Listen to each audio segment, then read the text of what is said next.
ए दादा, अरे तुझ्या व्यापामुळं तुझ्या कामामुळं नाही पंढरपूरला जाता आलं, हरकत नाही. नाही पंढरपूरला जाता आलं, हरकत नाही. पण पंढरपूरच्या वाटेवरती चालणाऱ्या वारकऱ्यांच्या पायावरती नतमस्तक व्हायला कधी चुकू नकोस.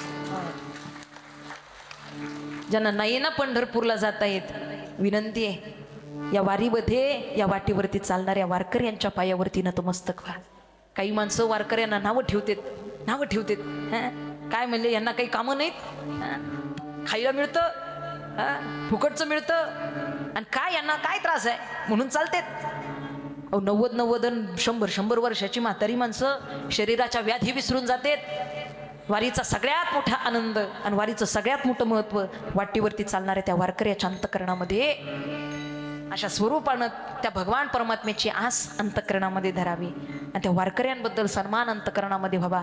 कारण एक वारकरी संतांचं स्वरूप आहे, भगवंताचं रूप आहे, हे विचार आपल्याला कळाले पाहिजेत.